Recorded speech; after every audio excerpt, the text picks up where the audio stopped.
श्री राम और रावण के बीच में चलता हुआ भयंकर युद्ध। श्री राम और वानर सेना रावण की सेना पर इस कदर हावी हो चुके थे कि रावण को अब अपनी हार तो निश्चित दिख रही थी।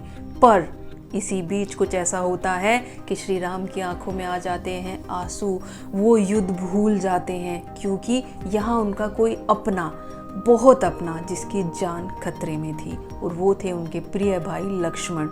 जब मेघनाथ अपनी शक्ति का वार करता है और उस वार से लक्ष्मण मूर्छित हो जाते हैं तो श्री राम की आंखों में आंसू आ जाते हैं। उन्हें लगता है कि उनकी पत्नी तो उनसे दूर है ही, शायद अब उनका भाई भी उनसे दूर हो जाएगा, और उन्हें जीवित करने का कोई तरीका भी उस वक्त नहीं सूझ रहा था।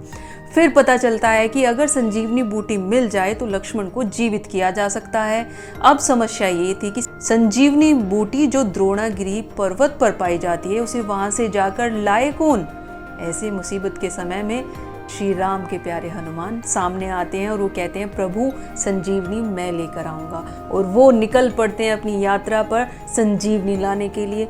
उन्हें संजीवनी न सिर्फ लानी थी, अगली सुबह सूर्य उदय होने से पहले लानी थी। अगर सूर्य उदय हो जाता तो फिर उसका असर नहीं होता। उसे रात रात में लाना और फिर उसे लक्ष्मण के ऊपर इस्तेमाल करना, तभी लक्ष्मण जीवित हो सकते थे।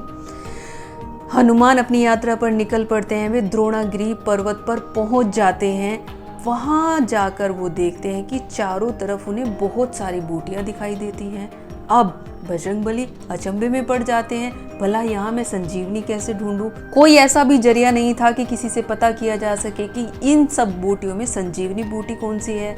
अब भोले भाले बजरंगबली सोचते हैं कि जब तक मैं कहीं से प्रयास करूं पूछने का कि संजीवनी कौन सी है, मैं पूरा पर्वत ही उठा लेता हूं। और बजरंगबली द्रोणागिरी पर्वत को अपने हाथ पर उठाकर चल पड़ते हैं। जब वो द्रोणागिरी पर्वत को लेकर जा रहे होते हैं तो रास्ते में उन्हें अयोध्या दिखती है। उनके मन में एक अलग सा उत्साह होता है और वो सोचते हैं कि इस नगरी के ऊपर आके मुझे इतनी खुशी क्यों हो रही है। तब उन्हें समझ आता है ये तो उनके प्रभु श्री राम की नगरी है। और वो मन ही मन सोचते हैं कि जब प्रभु श्री राम माता सीता को लेकर फिर से अपनी नगरी में पधारेंगे तो ये नगरी कैसे जगमगा उठेगी। ये सोचते हुए वो निकल ही रहे थे कि रास्ते में भरत देखते हैं कि कोई ऊपर से एक भयावह पर्वत को ले जा रहा है। भरत को नहीं पता था कि वो बजरंगबली हनुमान है, और भरत बजरंगबली के बारे में उस वक्त तक कुछ जानते भी नहीं थे। जैसे ही भरत देखते हैं कि अयोध्या के ऊपर से इतना बड़ा पर्वत जा रहा है, उन्हें लगता है कि कोई कोशिश कर रहा है अयोध्या को नुकसान पहुंचाने की। वो अपनी शक्ति का इस्तेमाल करते हैं और तीर चलाते हैं, और ये तीर जाकर बजरंगबली को लग जाता है और बजरंगबली दंग रह जाते हैं, क्योंकि बजरंगबली महाशक्तिशाली, भला किसी का तीर उन पर असर कैसे कर सकता है। पर ये तीर बजरंगबली पर असर कर जाता है और बजरंगबली के हाथ से ये द्रोणागिरी पर्वत छूट जाता है। जैसे ही द्रोणागिरी पर्वत छूट रहा था, बजरंगबली डर जाते हैं कि अगर ये पर्वत मेरे प्रभु की नगरी पर गिर गया तो ना सिर्फ पर्वत का नुकसान होगा, अयोध्या वासियों का और मेरे प्रभु की नगरी का भी नुकसान होगा। बजरंगबली फिर से अपनी ताकत को संजोते हैं और फिर से अपनी शक्ति से उस पर्वत को अपने हाथ में ले लेते हैं और धीरे से नीचे आते हैं और जमीन पर गिर जाते हैं। जब वो जमीन पर गिरते हैं, कुछ एक क्षण के लिए वो मानो मूर्छित हो गए थे। जैसे ही वो अपनी हल्की सी आंखें खोलते हैं, उन्हें सामने एक पुरुष दिखाई पड़ता है और उसमें उन्हें श्री राम की झलक दिखाई पड़ती है।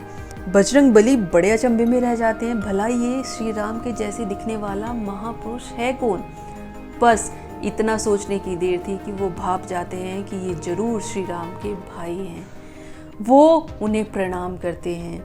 भरत बड़े अचंभे में रह जाते हैं। भरत जाकर पूछते हैं कि हे कपिवर, आपको मेरा नाम कैसे पता और आप हैं कौन। इस पर बजरंगबली कहते हैं कि जैसा तेज मेरे श्री राम का है, अगर ऐसा तेज किसी और का हो सकता है तो वो सिर्फ उनके भाई ही हो सकते हैं। आपके बारे में मैंने भगवान श्री राम से बहुत सुना है और आप कदाचित भरत ही हो सकते हैं। भरत बोलते हैं, हाँ मैं भरत हूँ, पर आप कौन हैं और कहाँ जा रहे हैं।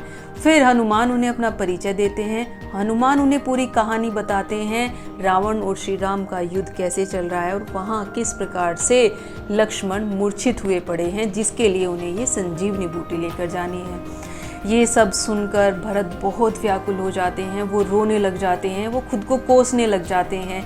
मैं कितना मूर्ख हूँ, मैंने अपने भाई के इतने बड़े काम में बाधा डाली। उधर मेरा भाई वहाँ मूर्छित पड़ा है और मैं उनके काम में बाधा डाल रहा हूँ। मैं उनके काम तो नहीं आ पाया, मेरी वजह से वो वनवास गए हैं और अब यही पाप बाकी था कि मैंने उनके काम में भी बाधा डाली। और ऐसा कहकर भरत रोने लग जाते हैं। भरत को रोता देखकर बजरंगबली समझ जाते हैं कि श्री राम भरत की इतनी तारीफ क्यों करते हैं, क्योंकि भरत थे ही इतने सच्चे दिल वाले इंसान। सारी कहानी सुनकर भरत कहते हैं कि बजरंगबली मैं भी आपके साथ चलूँगा, क्योंकि मुझे भी वहाँ भैया की मदद करनी है। इस पर बजरंगबली कहते हैं कि वो राक्षस रावण इस चीज़ की प्रतीक्षा में होगा कि कब उसे अयोध्या इस प्रकार मिले जहाँ वो उस पर हमला कर सके। आपको यहीं रहकर अयोध्या की रक्षा करनी चाहिए, जिससे कि वहाँ श्री राम का ध्यान ना भटके। और भरत इस बात को मान जाते हैं। अब क्योंकि सुबह होने में बहुत ही कम समय बाकी था, बजरंगबली भरत से विदा लेते हैं और कहते हैं कि मुझे सूर्य उदय होने से पूर्व ही वहाँ पहुँचना है, तभी हम भ्राता लक्ष्मण को बचा पाएंगे। और फिर से बजरंगबली उस पहाड़ को अपने हाथ पर उठा लेते हैं और पहुँच जाते हैं श्री राम के पास। श्री राम हनुमान को देखकर बहुत खुश होते हैं। जब वो उस पर्वत को लेकर आते हैं तो वो अचंभे में रह जाते हैं और पूछते हैं कि तुम पूरा पर्वत क्यों लेकर आए हो। इस पर बजरंगबली कहते हैं, भगवान मुझे नहीं पता संजीवनी बूटी कौन सी है और मैं समय व्यर्थ नहीं कर सकता था, इसलिए मैं पूरा ही पर्वत उठा लाया। वहाँ पर खड़े वैद्य उसमें से संजीवनी बूटी को चुन लेते हैं और वो उसका इस्तेमाल लक्ष्मण पर करते हैं और संजीवनी बूटी से लक्ष्मण जीवित हो जाते हैं। श्री राम इतने खुश होते हैं, वो उठकर बजरंगबली को अपने गले से लगा लेते हैं और उनका शुक्रिया अदा करते हैं। तो भूलवश वो भरत ही थे जिन्होंने हनुमान को संजीवनी ले जाते हुए रोका था। आज की कहानी आपको अच्छी लगी हो तो कमेंट सेक्शन में जय श्री राम, जय बजरंगबली लिखना ना भूलें। जय श्री राम, जय बजरंगबली।